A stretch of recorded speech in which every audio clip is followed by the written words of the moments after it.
This is Miss Clements. Today we're going to be reading Chapter 7, starting on page 33, and the chapter is called Calvin. Calvin had a big round face. "Calvin," said Mrs. Jules, "I want you to take this note to Miss Zarves for me." "Miss Zarves?" asked Calvin. "Yes, Miss Zarves," said Mrs. Jules. "You know where she is, don't you?" "Yes," said Calvin. "She's on the 19th story." "That's right, Calvin," said Mrs. Jules. "Take it to her." Calvin didn't move. "Well, what are you waiting for?" asked Mrs. Jules. "She's on the 19th story," said Calvin. "Yes, we have already established that fact," said Mrs. Jules. "The 19th story," Calvin repeated. "Yes, Calvin, the 19th story," said Mrs. Jules. "Now take it to her before I lose my patience." "But, Mrs. Jules," said Calvin. "Now, Calvin," said Mrs. Jules, "unless you would rather go home on the kindergarten bus." "Yes, ma'am," said Calvin. Slowly he walked out the door. "Ha, ha, ha," laughed Terence. "Take it to the 19th story." "Give it to Miss Zarves," hooted Myron. "Have fun on the 19th story," called Jason. Calvin stood outside the door to the classroom. He didn't know where to go.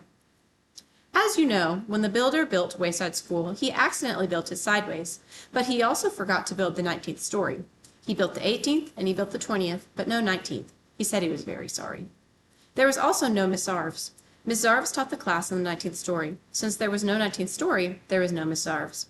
And besides that, as if Calvin didn't have enough problems, there was no note. Mrs. Jules had never given Calvin a note. "Boy, this is just great," thought Calvin. "Just great.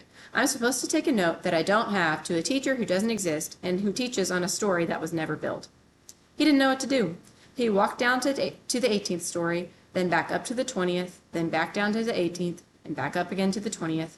There was no 19th story, and there never was a 19th story, and there never will be a 19th story. Calvin walked down to the administration office. He decided to put the note in Miss Zarves' mailbox, but there wasn't one of those either. That didn't bother Calvin too much, however, since he didn't have a note. He looked out the window and saw Louis, the yard teacher, shooting baskets. "Louis will know what to do," he thought. Calvin went outside. "Hey, Louis," Calvin called. "Hi, Calvin," said Louis. He tossed in the basketball. Calvin dribbled up and took a shot. He missed. Louis tipped it in. "Do you want to play a game?" Louis asked. "I don't have time," said Calvin. "I have to deliver a note to Miss Zarves up on the 19th story." "Then what are you doing all the way down here?" Louis asked. "There is no 19th story," said Calvin. "Then where is Miss Zarves?" asked Louis. "There is no Miss Zarves," said Calvin. "What are you going to do with the note?" asked Louis. "There is no note," said Calvin. "I understand," said Louis. "That's good," said Calvin, "because I sure don't." "It's very simple," said Louis. "You are not supposed to take no notes to no teachers. You already haven't done it." Calvin still didn't understand. "I'll just have to tell Mrs. Jules that I couldn't deliver the note," he said. "That's good," said Louis. "The truth is always the best. Besides, I don't think I understand what I said either." Calvin walked back up the 30 flights of stairs to Mrs. Jules' class. "Thank you very much, Calvin," said Mrs. Jules. Calvin said, "But Mrs. Jules interrupted him. "That was a very important note, and I'm glad I was able to count on you." "Yes, but you see," said Calvin, "you delivered the note to Miss Zarves on the 19th story?" asked Jason. "How did you do it?" "What do you mean, how did he do it?" asked Mrs. Jules. "He gave Miss Zarves the note. Some people, Jason, are responsible." "But you see, Mrs. Jules," said Calvin, "the note was very important," said Mrs. Jules. "I told Miss Zarves not to meet me for lunch." "Don't worry," said Calvin. "She won't." "Good," said Mrs. Jules. "I have a coffee can full of Tootsie Roll Pops on my desk. You may help yourself to one for being such a good messenger." "Thanks," said Calvin, but really it was nothing.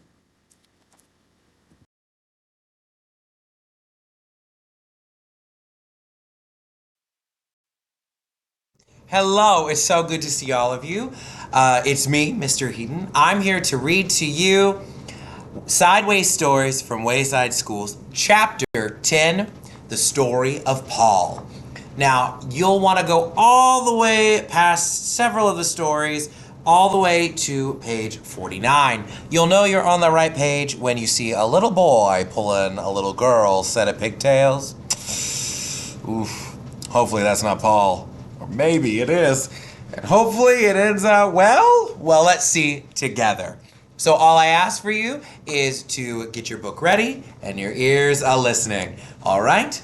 And here we begin. Paul had the best seat in Miss Jules' class. He sat in the back of the room. It was the seat that was the farthest away from Miss Jules. Miss Jules was teaching the class about fractions. She drew a picture of a pie on the blackboard. She cut the pie into 8 pieces. She explained that each piece was 1/8 of the pie. Paul never paid attention. He didn't see the picture of the pie. He didn't see anything. Well, he did see one thing. Actually, he saw 2 things. He saw Leslie's 2 pigtails. Leslie sat in front of Paul. She had 2 long brown pigtails that reached all the way down to her waist. Paul saw those pigtails, and a terrible urge came over him. He wanted to pull a pigtail. He wanted to wrap his fist around it, feel the hair between his fingers, and just yank. He thought it would also be fun to tie the pigtails together, or, better yet, tie them to her chair. But most of all, he just wanted to pull one. Slowly, he reached out for the one to the right. No! What am I doing? He thought. I'll only get in trouble. Paul had it made. He sat in the back of the room. He paid no attention to anyone. And nobody paid any attention to him. But if he pulled a pigtail, it would be all over. Leslie would tell on him, and he'd become the center of attention. He sighed and slowly withdrew his arm. But Paul couldn't ignore those pigtails.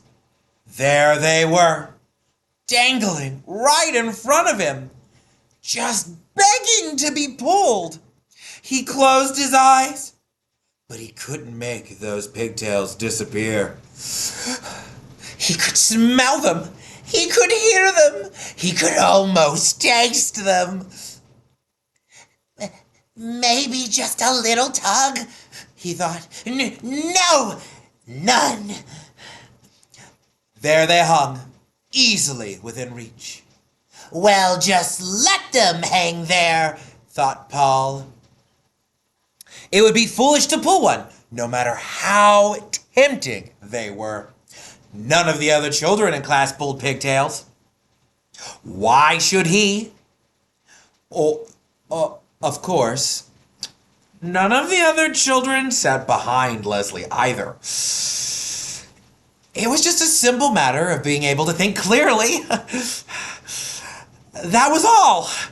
Paul thought it over and decided not to pull one. It was as simple as that. Suddenly, his arm shot forward. He grabbed Leslie's right pigtail and yanked. Yeah! Screamed Leslie. Everybody looked at her.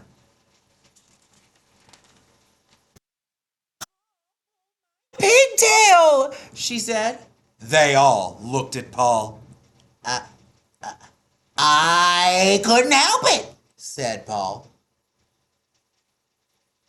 You better learn to help it, Paul, said Miss Jules. She wrote Paul's name on the blackboard under the word discipline. Tell Leslie you're sorry. I'm sorry, Leslie, said Paul. Said Leslie. Paul felt horrible. Never again would he pull another pigtail. Except there was one problem. He still wasn't satisfied. He had pulled the right one, but that still wasn't enough. He wanted to pull the left one too. It was as if he heard a little voice coming from the pigtail saying, "Pull me. Paul, pull me." I can't, Paul answered. My name's already on the blackboard under the word discipline. Big deal, said the pigtail. Pull me. No way, said Paul. Never again. Oh, come on, Paul. Just a little tug, urged the pigtail. What harm could it do? Lots of harm, said Paul. Leslie will scream, and I'll get in trouble again. Boy, that's not fair, whined the pigtail. You pulled the right one. Now it's my turn. I know, but I can't, said Paul. Sure you can, said the pigtail. Just grab me and yank. No, said Paul. It's not right. Sure it is, Paul, said the pigtail. Pigtails are meant to be pulled. That's what we're here for. Tell that to Leslie, said Paul. Leslie won't mind, said the pigtail. I promise. I bet, said Paul, just like she didn't mind the last time. You just didn't pull hard enough, said the pigtail. Leslie like us pulled real hard. Really? Asked Paul. Cross my heart, said the pigtail. The harder the better. Okay, said Paul. But if you're lying, I promise, said the pigtail. Paul grabbed the left pigtail. It felt good in his hand. He pulled as hard as he could. yeah, Screamed Leslie. Miss Jules asked, Paul, did you pull Leslie's pigtail again? No, Said Paul. I pulled the other one. The children laughed. Are you trying to be funny? Asked Miss Jules. No, said Paul. I was trying to be fair. I couldn't pull one and not the other. The children laughed again. I mean, the pigtails are meant to be pulled, Paul concluded. Miss Jules put a check next to Paul's name on the blackboard under the word discipline. But at last, Paul was satisfied. True, his name was on the blackboard and with a check next to it. But that really didn't matter. All he had to do was stay out of trouble the rest of the day, and his name would be erased. It's easy to stay out of trouble when you have the best seat in class.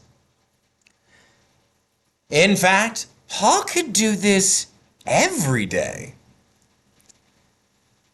He could pull Leslie's pigtails twice and then stay out of trouble the rest of the day. There was nothing Leslie could do about it. Suddenly, out of nowhere, Leslie screamed, Yeah! Miss Jules circled back and Jules circled Paul's name and sent him home early on the kindergarten bus. Nobody would believe that he hadn't pulled Leslie's pigtails again. Wow, Paul made a choice.